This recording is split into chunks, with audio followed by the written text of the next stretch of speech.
Good afternoon and welcome to today's industry presenting webinar, Increased Motivation and Engagement with Wearable Technology. A few housekeeping things before we get started. This is a voice over IP webinar, meaning it's totally web-based. If you experience audio difficulties or if the video begins to buffer, it's likely caused by the strength of your internet signal.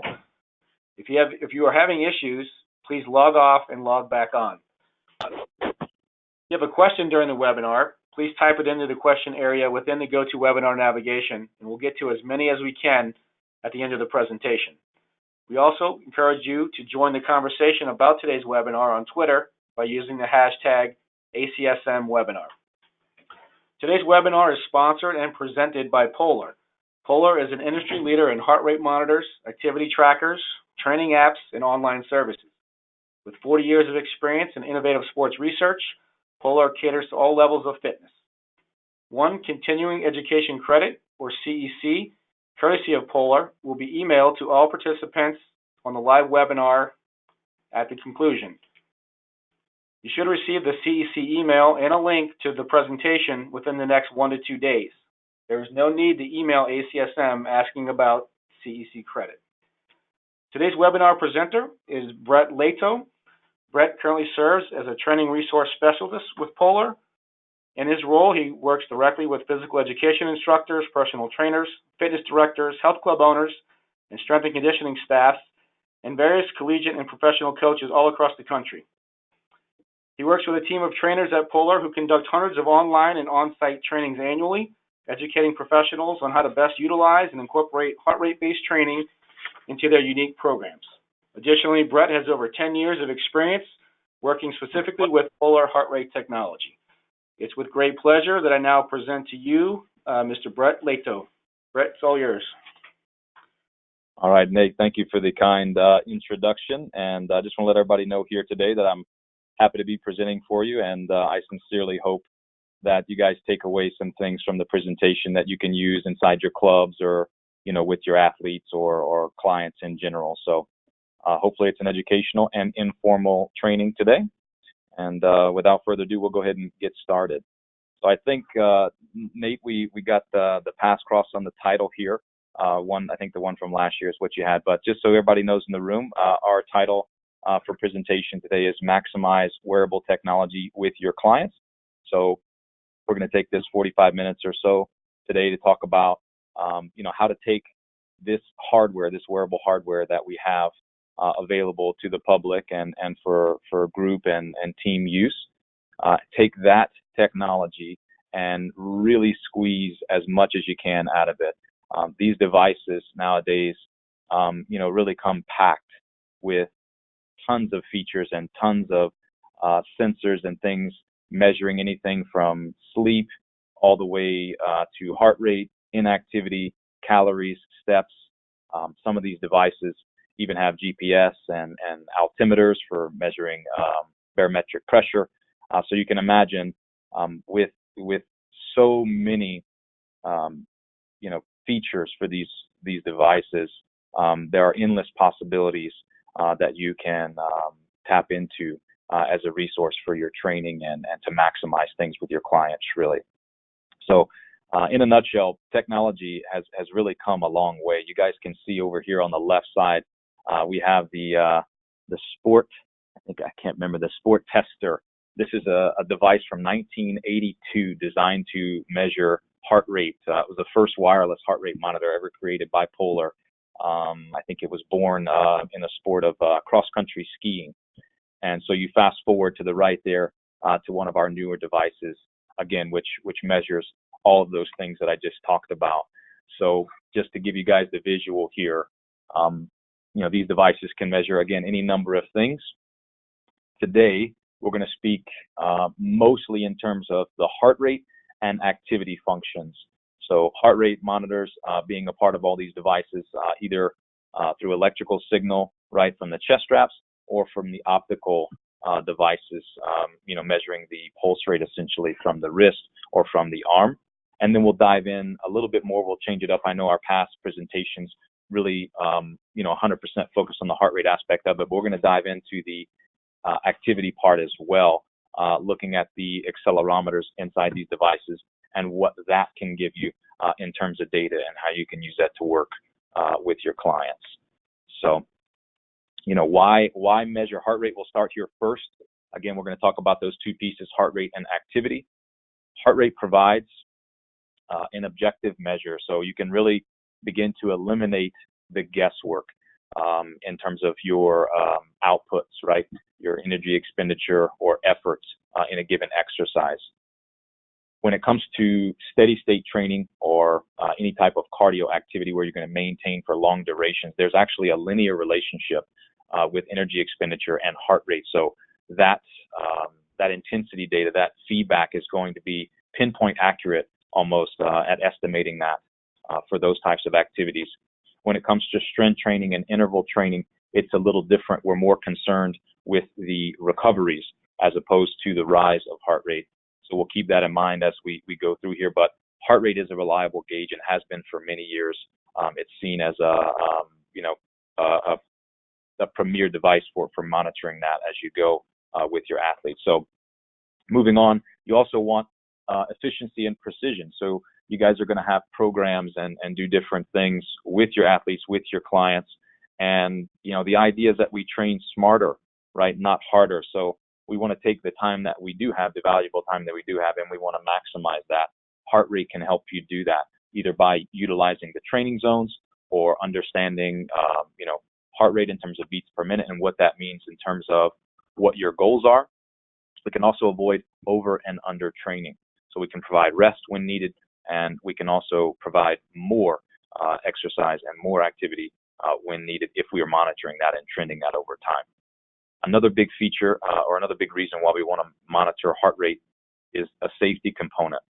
If you don't know what's going on inside the body, and obviously if you are a trainer working with someone, you don't understand, completely what's going on with them. We can use rate of perceived desertion, and we can understand certain things about what's going on with these individuals, but without a reliable gauge, without some way to find out what's truly going on the inside, we can be pushing people too hard. And that's an important safety concern, and it's nice to have that when you are training with people. As far as the follow-up goes, when you are recording and when you are using these devices to record heart rate, you now have this data at your fingertips for follow-up. You can hold both the client accountable as well as yourself, right? Your training protocols, your designs for what you do is going to be measured and can be observed after the fact. So you can interpret progress or lack thereof, and you can interpret whether your programs are working or if they're not and make adjustments. So accountability for both sides. How is heart rate measured? So there's been a recent trend in the industry where I'm sure many of you are aware of the electrical signal that comes from the strap. This is going to use electrodes to monitor the SA node as it fires. It's very accurate. You can look at all the devices that are currently out there. Many of them boast anywhere from 97 to 99.9% accuracy, right? So it's taking that electrical signal from the heart, and that has been the gold standard for many years in heart rate monitoring. And recently, some trends in the industry have been going and moving towards optical. One of the big reasons for this is that the optical sensors are convenient, right? They help with compliance. You'll get complaints from people, that the strap, they don't want to wear it, or, it's uncomfortable and this and that. So these devices have really provided an option for people that previously wouldn't wear heart rate monitors as a chest strap. So with this technology, though, it is a little different. It comes with limitations. We'll talk about that a little later. Both devices are accurate, and both the devices, given the right activity, are going to be reliable as well. As far as how the optical sensors measure heart rate, it's essentially the lights you can see here on the left. It sends that down into the skin, because you're going to wear it on the skin on the arm, and sends a signal down. It's actually going to measure blood density as it passes through the capillaries at that point. And then it sends a reflection. There's a sensor at the top behind the lights that picks up how much light is reflected back, and it uses that to interpret essentially what is your pulse rate, and it does that optically. So that's a peripheral measure, as opposed to comparing to the ECG, which is going to be directly from the SA. No, that's electrical signal right there from the heart. Which is more accurate is a question that I get often, and it's not really a question of accuracy. It's more a question of situational reliability. These devices themselves are very accurate and very reliable.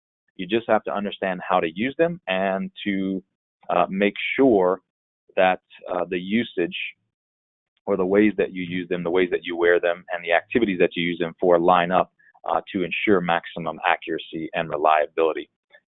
When it comes to the comparison here, the chest strap is going to be on average more reliable in more situations, right? There are very few situations, in fact, where this can give you poor readings nowadays. Whereas the optical sensors do have more limitations, and when you put them in limiting situations, they can become a little less reliable than the chest strap. So, as a recommendation, if you're working with high-end athletes or people who want pinpoint accuracy, I still recommend the chest strap. But if you are working with a customer who would prefer the convenience or doesn't need the level of accuracy, the optical sensors can be a great option. Both, again, are accurate. We'll just have to dive into understanding, where the limitations come from. So we'll talk about that here now. Like I said, the optical technology is accurate, but you have to understand what the limitations are. So you have to think about the technology and how it records. It's a pulse rate. It's peripheral. There is a slight delay. I told you guys at the beginning of the presentation that when it comes to steady state training, you guys have a linear relationship with energy expenditure on the way up. That's with any, running, jogging, cycling types of activities.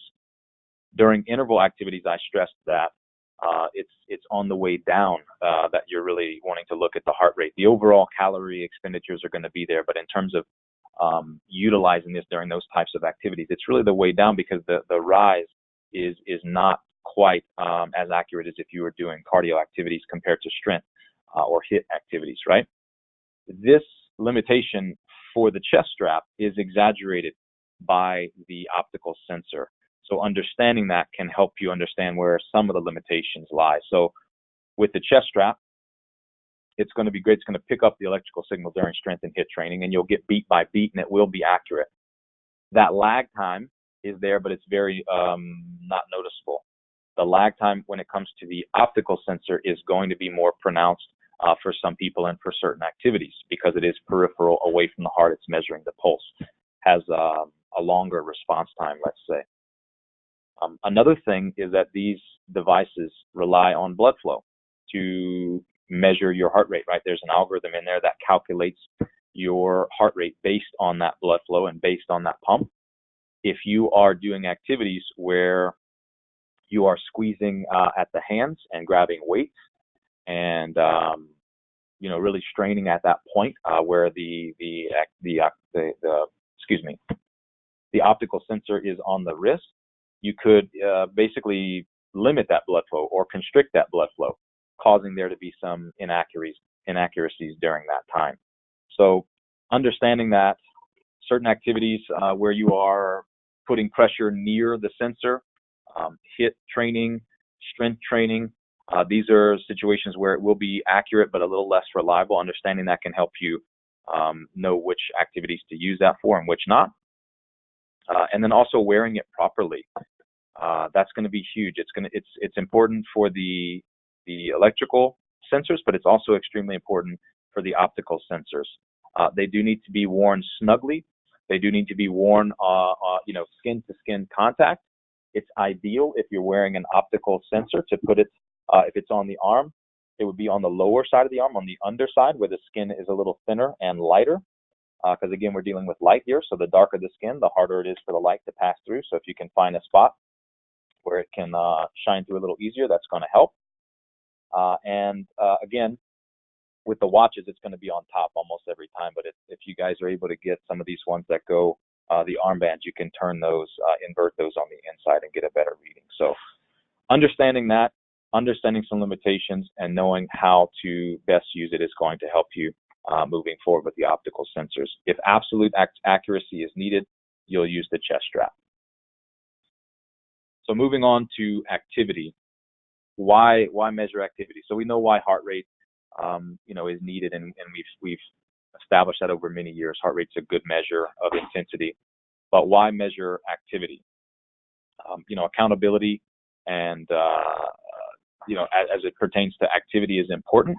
You guys are able to measure that with heart rate, but now we can look at accountability and personal coaching at a 24/7 level, right? So these monitors are designed to be worn all day, even to sleep. So you can monitor activity trends or lack thereof, inactivity, all day. And that provides some really, really valuable tools, especially in the world of personal training, to evaluate what their days look like on the days that they visit the gym or the facility, or on the days that they don't. And we can guide and design training around that. So that's going to be an important feature, is the accountability. Really get a good look at what's going on. In the middle of the screen, you can see a full diary of one of my clients there in the middle, and you can really get an understanding of everything that's going on there. Motivation and goal setting is another one here. You can set, track, and achieve daily goals, and then adjust them if necessary. So these devices, if used properly with the proper education, can be a huge motivating factor for people that are trying to lose weight or trying to, improve their, body fat percentages or things like this, right? So you're monitoring that all day, and you can set goals based on that. If you're falling short of your activity goals or your caloric, goals, then you can adjust and increase or even decrease if you're overtraining. Activity levels. These devices, I said, give you the wonderful abilities to measure active time, sedentary time, sleep time. You can understand inactivity. It's really unhealthy these days. I think it's been said that inactivity is the new smoking. Lots of detrimental health side effects can arise from inactivity. These sensors are going to monitor that. They're going to give you a notification every time that someone sits for over an hour. So you'll get sedentary time, you'll get all active time, and you'll also get sleep time. Sleep is a big factor, as we'll talk a little bit more later. Sleep's a big factor in, recoveries and ensuring that you're making gains.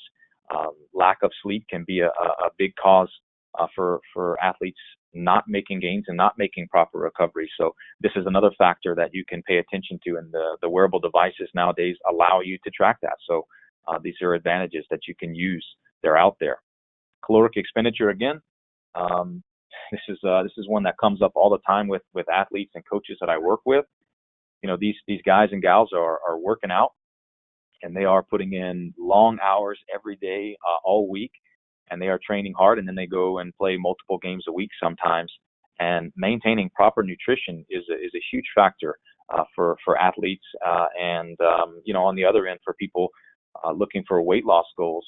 They need to understand, what their calories out are, and then what they need in terms of calories in to reach their goals. So understanding 24/7, including heart rate, including activity, including everything, understanding that daily caloric expenditure is going to really help people to maintain proper nutrition and achieve the goals that they're after. So these are, again, all advantages of measuring activity. How do accelerometers calculate energy expenditure? So we're not going to pronounce some of these tough words, but in layman's terms, there is a sensor in these devices. It's going to measure movement. Traditionally, in the world of wearable tech, the common method is arm swings, right? So the device is worn on the wrist. It's usually a watch, and it takes into account multiple things, height and different deals. And every time you move, at whatever rate you do, there's a sensor in there that picks that up. The watch then interprets that movement, categorizes it, classifies it, and converts that to METs, not to be confused with the baseball METs. So these METs are metabolic equivalents. And so what is a metabolic equivalent? One MET is roughly equivalent to the energy of sitting quietly. So just sitting down is one MET. 4 METs would be 4 times the energy used at rest. So you can start to understand what these numbers mean. Typically, It's a moderate activity in terms of acceleration data, as interpreted by METS, is about 3.5 to 5. That's a moderate level. 8+ METS is generally considered vigorous, and you can see the table on the left there kind of giving some examples of what types of activities elicit certain types of METS. And these metabolic equivalents are then used to predict and estimate calories, which is typically what you're after. You're trying to understand load and energy expenditure. So through the use of an accelerometer and some algorithms that interpret that data, convert it to METS, we can now see good estimations. As long as the heights and weights and personal metrics are inputted properly, we can see some good estimations of calorie counts and energy expenditure in our clients. So today, our learning objectives are going to be here. You guys can take a look. We're going to talk about how to improve the accuracy and reliability of these devices. We've gotten into that a little bit so far, so we'll just go and touch on that some more. We'll explain the benefits of training in each of the 5 heart zones. This is important in terms of designing programs and really getting the most out of heart rate training. You need to understand the zones and how to apply it. We're also going to talk about measuring progress.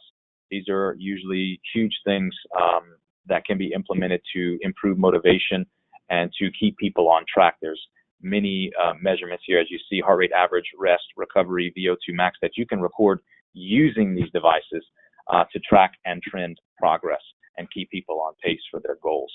So we'll talk about those. We'll talk about how to use the acceleration data, the activity data, to monitor energy expenditure during the day and sleep, and how that applies and how you can use that to improve the rate of gains that you're getting. And then we'll also talk about how to combine the two. So we'll take the acceleration data and the heart rate data, and we'll show you ways and we'll show you the tools that are out there that'll allow you to hold people accountable, design fitness plans, and then ultimately get results. So this is the layout for today. So how do we improve accuracy and reliability with these devices? So it's in 2 parts, right? So you have heart rate and you have activity. Anytime, the first step you can do to improve accuracy and reliability is to understand when to use one or the other. When it comes to planned exercise, you're going to use heart rate for that. So anything that's planned, even if it's a walk, as long as it's planned, it's calculated, that's something that you're going to want to use a heart rate monitor for. The devices obviously have those inside of them. Everything else can be monitored by the activity tracker. Okay, things that can help increase the reliability of the heart rate monitor is, getting a good grasp on max heart rate. We're going to talk about that extensively in the next slides. Understanding, and we talked about this, the difference between electrical signal and the optical signal, and when to use one or the other. Proper use, that means wearing it properly, putting it in the right place, and then also understanding limitations. We'll talk about those. Those can improve reliability of the heart rate. As far as activity goes, we'll talk about personal metrics. The more the better is the theme here. We'll talk about resting heart rate and how that applies. And then continuous heart rate, which is a new feature that's been added to some of these devices that can actually improve the reliability of or reduce limitations of activity tracking, because there are some limitations. So we'll talk about that and how that applies. So we'll talk about heart rate first. Maximum heart rate is extremely important. It is the key first step in any training program. So if you don't have this number right, everything from that point on will be off or inaccurate for your members, for your clients, for your athletes, right? So this number is going to affect the heart rate zones. It's going to affect measuring intensity. It's going to affect training load. It's going to affect calories. So it's extremely important. I can't stress this enough. I work with people and coaches and clients all over the country, and one of the most common things people, no matter how I stress, they tend to fail to realize the importance of it is max heart rate. It's the highest number of beats per minute you can achieve in an all-out effort. It's generally based on age, heredity, and slightly based on fitness level, and it decreases on average by age. You can improve this number, I think, with extensive training, but not to the degree that you can improve your resting heart rate, let's say. It's not quite like that. So you could have 2 highly fit individuals, let's call them even twin brothers or twin sisters, and they can have a max heart rate. One has 190, the other one has 170. and both are in phenomenal shape. It doesn't mean one person is less fit than the other with a higher or lower number. It just means that their number is different and their ceiling is a little lower or in some cases higher. So understanding that. How do you determine max heart rate? The typical way to do that is 220 minus age. So that's the age predicted. And there's multiple other algorithms out there. You guys can search these and look them up. But this is the standard one that's going to fit most people. Ways that you can determine or adjust are listed below, right? Option number 2 is the most commonly used in the fitness industry, in my opinion. This is what I recommend, using session-based max heart rate and updating that based on what I call the eye test, using rate of perceived exertion. Most people, you're not going to want to put them through a rigorous, a max test to figure this out. So I think a lot of times this ends up being the best method. You can also, a lot of college soccer teams and pro soccer teams are using the beep test. There's some clinical tests you guys can use. Lots of things out there to get max heart rate correct. And then what you choose will depend on what type of client you're working with. You're not going to, again, take a 50-year-old person coming in to stay fit and lose weight and put them on a treadmill test and run them until they drop. So using the eye test, I think, in situations like that are best. Whereas with, major athletes or young athletes, actually putting them through a protocol could be beneficial and get a more exact number. The estimated range is going to fit people in a rough bell curve like this. We don't have to take this as an exact fact, but essentially, you're going to have about 70% of people fit the curve, which is good. That's the majority. And you could have 15% of people on either side that we'll call them outliers, people that the equation doesn't fit. And this is where it's important to really pay attention to the member or to the athlete and really try to get this figured out in the first week or 2 of training. Because if you don't get a hold of this fast, not only will the numbers be accurate, but for a certain percent of people, it can actually be can become a barrier and a limiting factor.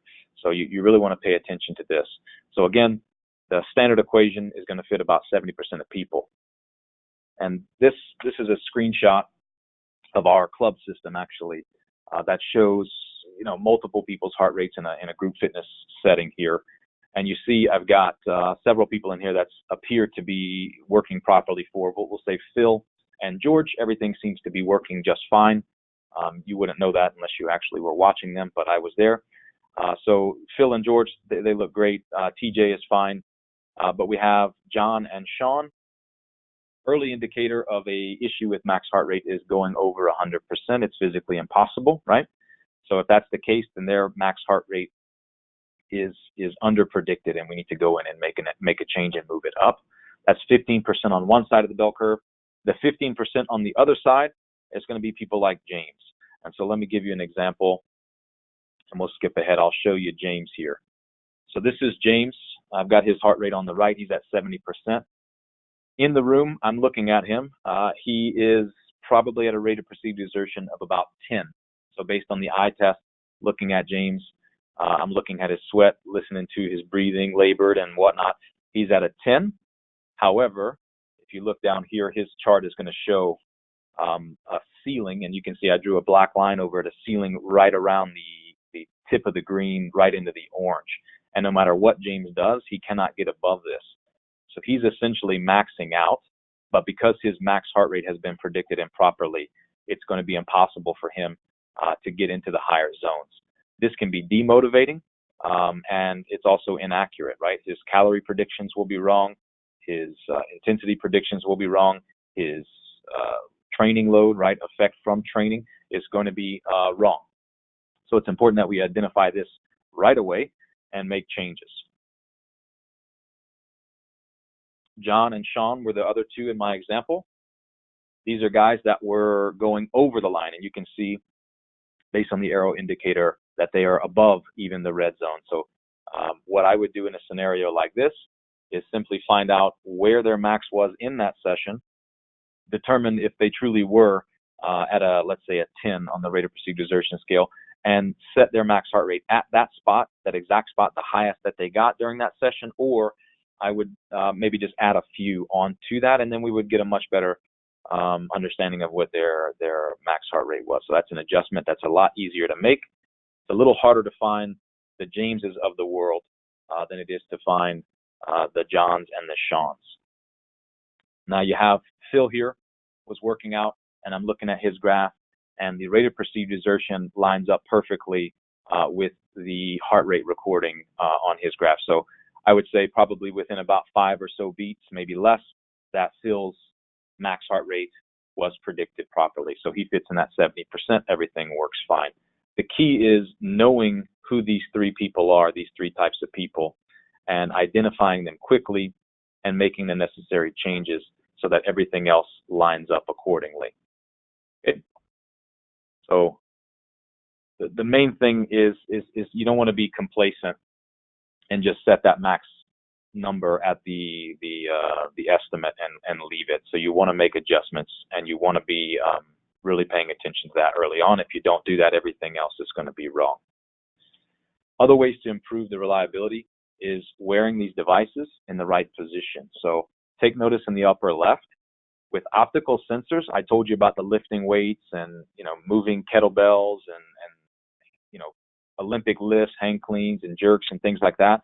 If the watch is in that wrist joint, that's going to cause some inaccuracies, some lack of reliability. So you want to back that sensor up if it's going to be worn on the wrist. You want to back it up behind the knuckle bone, and you want to secure the device nice and snug on the wrist. You don't want to cut off circulation, but it needs to be nice and secure. You have the other optical options that you can kind of go all the way up the arm. These are actually better for strength training because you can move it away from the wrist and get it up on the arm. So that helps. But again, just like with the chest straps, it needs to be snug and in the proper location, in the proper place. As far as the optical sensors, I told you there are limiting activities, right? So strength training, HIIT training, they're not as great for, whereas steady state training, cardio training, they're going to be spot on. They're accurate for both, but you do need to understand the limiting activities and limitations. As far as the chest strap sensors go, it needs to be just below the breastplate, just above the sternum, and secured nice and snug in place there, skin-to-skin contact. When we get inaccuracies with the chest strap, it's often as a result of the device being worn too loose. And when people are moving and contorting their bodies in different positions, things kind of go by the wayside there. So let's get into the activity and how do we make this more accurate. You want to update the physical activity settings regularly. I told you that the more that you put into this, the more accurate it's going to be. You can see on this chart here, there are tons of personal metrics: height, weight, age, training background, VO2 max, max heart rate, resting heart rate. The more you give to the system, the better it's going to be, and the more accurate in terms of calorie expenditures you're going to get. So this is really important, and you want to update this as things change. So update your weight as it changes, update your resting heart rate as it changes. If you change the resting heart rate often, it provides a really good outlook into how fit you are, and that gives the system a better understanding to use the algorithms to calculate those things for you in terms of energy expenditure. Height and weight are important as well, right?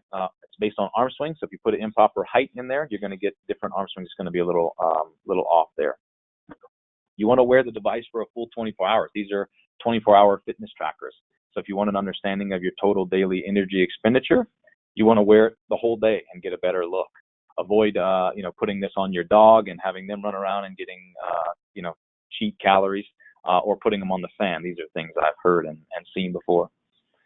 So you want to make sure you're wearing it and not someone else or some other thing. Another thing is to use the continuous heart rate feature. This is new, so you guys want to maybe take note of this. This is a feature that's coming with many of the devices nowadays, where activity tracking is based on movement. So if you are moving, that's when it's recording data. But activities like cycling or even strength training to some degrees aren't going to give you accurate readings based on the accelerometer inside that watch, which is why those activities are better used for heart rate. But with continuous heart rate features, you can now eliminate those inaccuracies by small samples or checks of heart rate all throughout the day that basically match up with and align to make the activity readings more accurate. So you're going to get a little dipstick check every so often regarding your heart rate to make sure that it matches up with your movement. And on the other side, while you're presenting, or if you're a conductor in a orchestra, when you're moving your arms around but really not moving your body, you could be getting credit for activity that you're not actually doing. The continuous heart rate feature actually accounts for that and will adjust the the calories expended, or it interprets what's actually happening a little better. So you can use this feature to, again, make that more accurate. So for most Polar devices, it's just a matter of turning that feature on. It's in most of our newer devices. So that's been it's been a game changer. So we're going to run through this piece rather quickly. I think for some of you that have been here before, this will be a review, but the heart rate training zones are important as well, right? So there's 5 zones. These are standard. They've been around for years. They move up in 10% increments. And, each one has a different training benefit and a different reason, to use a particular zone. Zone 1 is very light. Not going to talk much about this here. This is just standard, a standard zone that's used for recovery, essentially, or, really just when you're walking around. So you're really not going to train in this zone much unless you're after recovery. So after a long run or some heavy lifting or a game, zone 1 would be something you could utilize the day after when you're sore and needing recovery, right? So when we get to zone 2, this is where we begin to see training benefits. I call this the humble zone. This is a zone that many people, runners or cyclists specifically, will train in to improve their basic endurance. It's also a fat burning zone. This is a central part of a concept called base building. So what you would do is train in the 2, in zone 2, which is, for most people, if you're not a runner, or in my case, most people maybe not, but my case, it's a walking zone. So I went out for a run expecting to train, do some base building and trying to run, and wound up having to walk for the majority of the time when I first started doing some training in this zone. So it's a very light zone. It's aimed at improving your cardiovascular system and improving efficiency of utilizing fats, right? So you're going to train at a low intensity for long periods of time to improve your base. The next zone, zone 3, this is where we start to see, real health enhancing benefits. So you hear the term all the time, moderate to vigorous. This is that first level, that introductory level to moderate to vigorous training. It happens at about 70 to 80% of your heart rate max. And again, just similar to the blue zone, but at a higher intensity. It really improves efficiency of blood circulation and really just improves basic aerobic fitness. It's going to be a lighter activity. People should be able to talk to you while in this zone, and you should be able to maintain this for a relatively long period of time. This is a good zone for beginners, people just coming in, so you don't want to over stress people at the beginning, throw them right into high intensity type training. They're going to be doing this for longer durations usually and burning fat. So you can utilize this zone with beginners, or just if you're interested in improving aerobic fitness. Zone 4 is really the zone where you're going to be able to burn the maximum amount of calories while being able to maintain this zone for a relatively long time. This is right around where you will be switching energy systems. Usually at about 85% for most people, you switch from aerobic systems to anaerobic systems. Now, obviously, you're never 100% one way or the other, but the shift begins to happen here where you're predominantly using more anaerobic than aerobic energy systems. So, and this is benefits of this zone are going to be to increase maximum performance. Very heavily used in high intensity training, interval training. You're going to do this for short bursts typically, and then recover down to the green, and then come on back up again. Zone 5, red, like the stoplight, maybe for some means stop, and for others means pushing the limits, right? So the red zone is very much predominantly an anaerobic zone, and again develops max performance. Usually these are all-out efforts.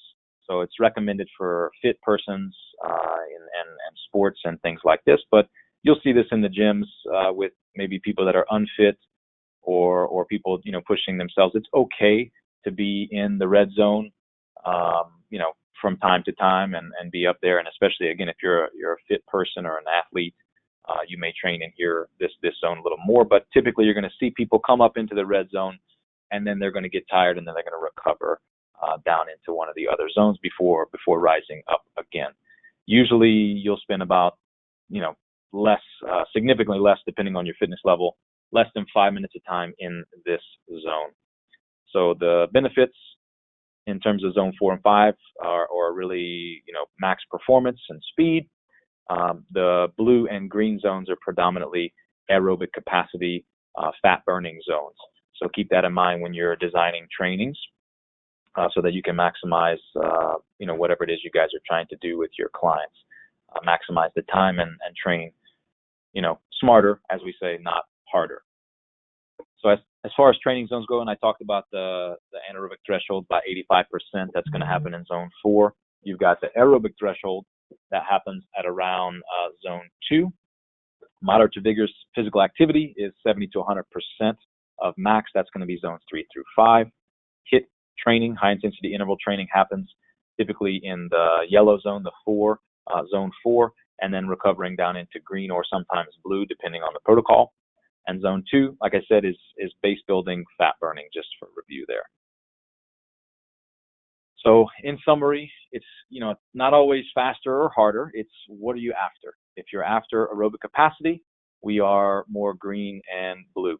If we're after performance, speed training, we're more interested in than, orange and red. You're going to burn a lot more calories in the orange and red zones in a short amount of time, whereas to achieve the same amount of calories, you're going to have to spend more time in the blue and green zones. However, you will be predominantly burning fat during those times. Training zones can help you train at the right intensity. Each intensity does have a different benefit, as I said before, and it's all based on max heart rate. I can't stress that enough. So if those numbers are wrong initially for the max heart rate, you're going to have a lot of inaccuracies within, from client to client. So you want to make sure you get that tuned in, and then you can really maximize the usage of all of those zones. Okay, we're getting right here down on the home stretch. So we're going to talk about showing growth. So now we've shown you what the monitors can do. We know a little bit about activity tracking. We know how to use the heart rate zones. How do we show our members, how do we show our athletes growth? How do we track and trend progress? Resting heart rate is one of these, and on the previous sessions my colleague has done before, we've talked about this. It's decreased as a result of cardiovascular conditioning. So it's a great barometer, it's a great gauge of overall fitness level and trending progress. You'll want to give a pre-test and a post-test regarding resting heart rate, and if you see decreases or increases, you can track progress or lack thereof. There are things that affect resting heart rate, so you'll want to keep that in consideration. You want to do the test on a day that the athlete or the person is not overly taxed after a night of full sleep. They want to conduct the test in the supine position, usually just while they're laying in bed, and it's best to do it over multiple days. No caffeine, no stimulants, no cigarettes. You want to keep the conditions same from pre to post, and if you're keeping all those things consistent, you can track and trend resting heart rate over time. And again, I would recommend multiple, maybe not 5 if that's not feasible, but multiple measurements over the course of a week or so, and then take the average so you can understand what that number actually is. To improve resting heart rate, exercise regularly, reduce stress, quit smoking like we talked about, different things, and believe it or not, sleep well. If you're not sleeping, you're going to have elevated heart rate. Caffeine also affects that. Another one, and one of my favorites, is heart rate recovery. We always talk about, in trainings with Polar, we talk about steeper and deeper. So these are the valleys. If you're talking about high intensity interval training, and we're talking about recovering down into the green from the orange or down into the blue, your highly trained athletes are going to have steeper and deeper recoveries. We can assess this using, over a set of time. There's two ways to do that. You can rev yourself up to a certain level, to the orange zone typically, and you can recover over a set time, 1 minute or 2 minute recovery. Just make sure if you do one for the pre-test, do it obviously again for the post-test. And another one would be, just how much time after revving yourself up does it take to get down to 120? Again, keeping the conditions consistent, pre-test to post-test, and eliminating the use of caffeine, cigarettes, etc., any stimulants that would affect the heart rate during those times. Heart rate recovery is highly visible on the heart rate graphs, and you guys can really utilize this to have great conversations with your clients and show growth. It's a very easy test. It's very efficient to take, and here's another, maybe an example of how to do that. This is one that I would do. The key here is the difference. The higher the difference, the larger the difference, the better, right? So the larger the recovery, the higher the fitness of the individual. So you're looking for big numbers there in that 1 or 2 minute recovery test. I'll go ahead and skip over that one. So just to give you an idea of what it looks like on a graph, something you could use. Maybe this isn't even a test. Maybe this is interval training, and I've got a client that comes in on day 1. I've got one graph during my interval training class, and I have him come in, 4 months later, and I look at his graph. I should expect, if the training is consistent, that his recoveries, these valleys, as you see here, would be both steeper and deeper. So again, you don't have to give a test. You can actually just look session by session at these recoveries if the sessions are similar enough, and you can start to get an idea of if their fitness level is changing or not, and show them that growth and celebrate that with them. Average heart rate's another one. This is as simple as it sounds, right? So you give a pre-test and you keep all parameters the same, speed, distance, and conditions, and you do a pre-test and you measure your average heart rate. You want to make sure to exclude things like warm-up and cool down, and just really take the heart of the workout. And you'll take that pre-test and then go about 6 weeks of training. That's about how long it takes to see gains, and do a post-test. And if you see a difference in the number, the average number, that's a good barometer, a good predictor of improvement of fitness. So if the number decreases, that is a good thing. This is one of my favorites. This is a feature that's built into almost every Polar watch that's out there. It's the Polar Fitness Test, which is essentially a VO2 max test. So what is VO2 max? It's the capacity of an individual's body to transport and use oxygen during exercise. It's been used for many years as a gauge of fitness. And, the watch that we have, I think it's on the other slide. Yeah, the watch that we have actually allows you to take a test during rest. And it's about 86 to 93% accurate, which isn't spot on perfect, but if you consider the cost it takes to do a laboratory setting test, it's quite expensive. So if you're looking to test people, or a lot of people, and want to keep it at low cost with some pretty good accuracy and reproducibility, you can give this fitness test to your members, to your clients, to your athletes, gauge improvement over time, and really start to understand, where they're improving and how they're improving as it relates to VO2 max. One of the things you need to consider here is, how long it takes to see changes. Just like I said, with the average heart rate, it's about 6+ weeks to see changes in VO2 max. Less fit individuals are going to show improvements quicker. So keep that in mind. And that's also a good thing too for those people, because you can celebrate wins a little earlier, and you can, show more growth for those people when they're first coming in, where motivation is really needed. Here's an example of what it looks like in the Polar ecosystem. You can track and trend this over time.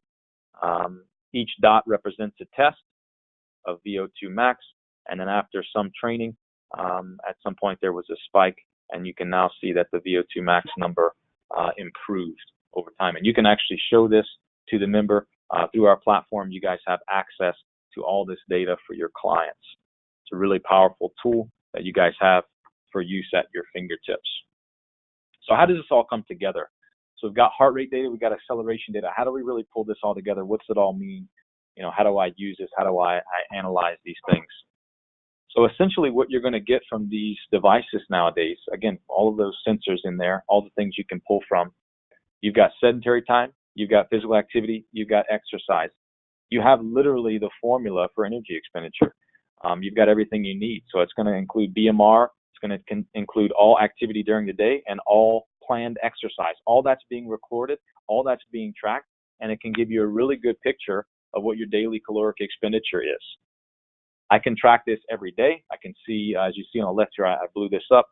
You can see how much time of active time, how many steps. I'm not a big step person, but it's there for you. You can see how many miles measured in steps, how many kilocalories burned. That's all there. Inactivity stamps, it's going to let you know every time somebody hits 1 hour of sitting. Again, the inactivity is kind of the new smoking, so you want to avoid those if possible. And then you can also track and trend sleep time. That's all going to be included using that accelerometer. You can see here, this is a month at glance for a person. You can get weekly updates. So if you were just, seeing clients on a weekly basis and trying to update and see what's going on or recommend nutritional options for them, you can utilize the information provided because, again, each day it's tracking all sedentary time, all exercise time, and all activity time, and it's going to total that up in addition to calculating your BMR and give you total expended calories for the week. So it's a powerful tool to really understand what's happening with your athletes, whether you're trying to make losses or gains. This is pretty powerful. It's 24/7 tracking. So why monitor that? It's for some of the same reasons I just said. Enhance the programs aimed at weight loss or gain. You're going to improve nutrition plans, right? You're going to be able to specifically recommend things for a certain person based on what their goals are, and you understand there's no guesswork. You understand exactly what's going on.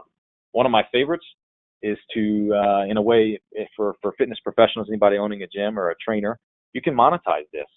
I can go back and I can see on what days they were active and what days they were inactive, and I can usually line that up with the days they visited the facility. On days they visited the facility, they pick up one of these red boxes. That's a heart rate training. Their activity goal is going to be near or at or over 100%. On days where maybe they have work, they've got to drop the kids off at daycare, they've got to go home and cook, whatever the case may be, you may see their activity levels decline. So you can track and trend this. You know what their goals are, and if you see too many days in a row where they're not getting their activity, you can recommend that they come and visit you a little more. That's a really easy, objective way to encourage them to not only reach their goals, but also to visit you a little more, which could be good for both parties. Again, ensuring athletes consume enough calories and prescribe training based on physical activity levels. So if you know what's going on for a person, if I know that John or Sally on the 10th of July went out and played 10 basketball games and only slept for 3 hours, I'm probably not gonna push them too hard on Wednesday the 11th. So you understand what happened the day before. That's powerful, in terms of what you're going to design for them the next day in terms of personal training. You understand what's going on, and you can account for that. So the other things here that you're going to be able to monitor is sleep. So we haven't talked about this much. It's a small piece, in my opinion, of what you're going to do on a day-to-day basis, but it's a powerful metric. Sleep is essential for a lot of functions. You need sleep, and oftentimes people aren't getting enough. These watches allow you to track and trend that. Sleep deprivation can have significant and negative effects on athletic performance, specifically in cardio type, steady state training or running activities, cycling activities, but also when it comes to making gains in the weight room in terms of strength training. If you're seeing people have plateaus, sleep can be part of the problem. And it's recommended that adults anywhere ages 25 to 65 should get 7 to 9 hours of sleep. And if they are, not getting that, you could see either decline. This is my sleep actually for the month of August, which is not very good, 6 hours about on average. And so you could probably assume that I'm not in the best shape at the moment, which I am not. So you can track and trend weekly averages, and you can see if your clients are getting enough sleep. And again, make recommendations for them to do more. There's plenty of reasons to monitor it, but again, the main reasons are as I just described. So that information can help you prevent plateaus and make sure your athletes are recovering. For athletes, it's a lot of times more related to recovery. So they go out and play these games and do all this training, and if they don't sleep, they could be falling behind, and then we can, all of a sudden end up in a situation where we're overtraining. So how do we bring all this together? How do we take the two and put them together? Polar provides a really unique platform, and not to make a sales pitch here, but it's completely free, and it's one of my favorite things that Polar does. We have a program called Polar Coach, and it allows you to tap into data, all this data that we just talked about, all this information that exists. It allows you to tap into that information and trend it and print reports and look at averages and things over time. And you can go back as far as 2, 3, 4, 5 years even for some of these athletes, and you really look at everything. It gives you everything you need to know in terms of heart rate and activity training. You can prescribe trainings. So before session, you can create protocols using duration, distance, calories, interval, race pace, phased, anything you want. These are all at your disposal, and that can show up on the wearable device itself, and they can do training on their own. You can use it during the session to get immediate feedback and use it for teachable moments and understand intensity while you're working, and also understand work and rest phases. So for interval training, you can really use this to guide what you're doing. As far as post-session, this is where it gets really powerful. I'm going to skip ahead here because we're coming up on time. But as far as post-session, all of those data points that come in, how does it all come together? All of those data points that are getting pushed we'll call it the Polar ecosystem. All those data points that are getting pushed are coming into a diary that you're able to tap into to be able to look at individual files. This is an interval training session for a client, and you can see all those peaks and valleys, all those recoveries during that session. I can make recommendations based off of this. I can see how many calories were burned in this session. I have access to this information via a very simple tool online. You can also come and look at what type of heart rate response your members are getting from training, or your athletes, right? So I talked about all those zones, those 5 zones. You've got the red, you've got the orange, the green, the blue. If we're aimed at performance and improving speed, we should see a lot more of orange and red. If I see too much blue and green for a protocol that is more aimed at performance, then we're doing the wrong thing, and vice versa. If I'm trying to improve my cardiorespiratory fitness and I'm trying to burn fat, right? If I'm trying to exercise at lower intensities and I'm seeing a lot of orange, then we know the protocol is not lining up. We need to decrease the intensity. You can use this to track and trend that. As you guys can see at the bottom there, you can search or sort for many different features or metrics down here at the bottom: calories, duration, distance, heart rate zones. It's all there for you. In terms of activity, you can monitor over a month, over a year, what each day, what each month look like on average, how much activity time. The darker the blue, the higher the intensity of the activity. The lighter the blue, the lower the intensity. We can use this also to monitor sleep over time. If we notice a decline in one of the athletes, that could be, a reason that they are not making gains, and we can see that in an activity report. It's all at your fingertips. So from the device, the watch itself, using all of those sensors and all of those algorithms, that all dumps into a system that you as a trainer, you as a coach can tap into and get access to, and really use those metrics to the fullest and maximize training outcomes. This is the sleep session here, so you can look at that as well. So that's it for our session. I'm going to open it up for Nate. I don't know how much time we have left here. I went maybe a little bit over, but hopefully we covered all of the learning objectives. You guys are walking away here with some good information and hopefully some good questions. We'll try to answer those later on as well if we don't get to them on the call here. And hope you guys enjoyed this session, and hope you guys use heart rate and some of these concepts to help your athletes and help your members. Nate, I'll turn it over to you for questions. Great. Thanks, Brett. Yeah, we are up against the clock here, so I'm just going to throw one of them at you because I'm actually curious to this one as well. So this comes from George. He says, what are some of the common complaints from clients or athletes regarding the use of heart rate monitors, and how do you handle those objections? Yeah, so common complaints really come in the form of the electrical signal, right? The heart rate strap, and I mentioned some of those on the call here today, right? It's uncomfortable. It's I don't like wearing it. It's this, that, and one of the things that you can use to combat that is to really just say, hey, I know this is a challenge and this is something that is potentially a barrier for you, but if we can buy into this, you have goals. So you don't focus on the complaint, you focus on the goals of the client, right? So if they have weight loss goals or fitness goals or some other goal, put the focus there as opposed to the uncomfortable sensor. Or, oftentimes people will complain that, the system doesn't work for them, right?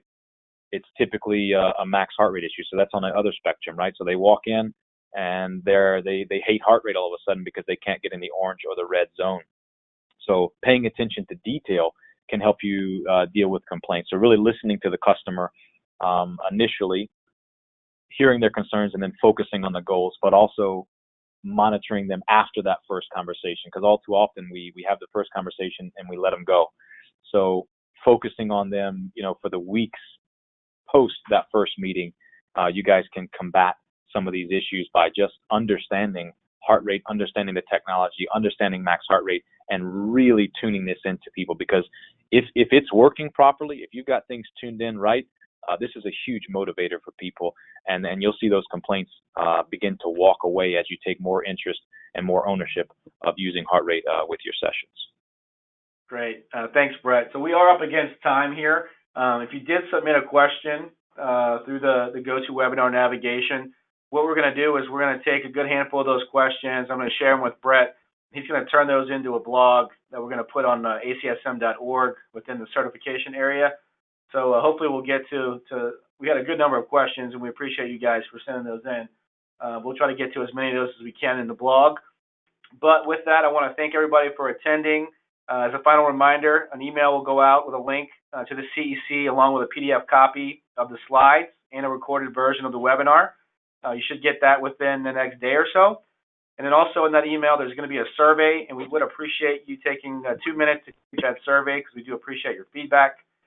So with that, thanks again, Brett and Polar, for a great session. I want to thank everyone for attending. Have a great afternoon. This concludes the webinar.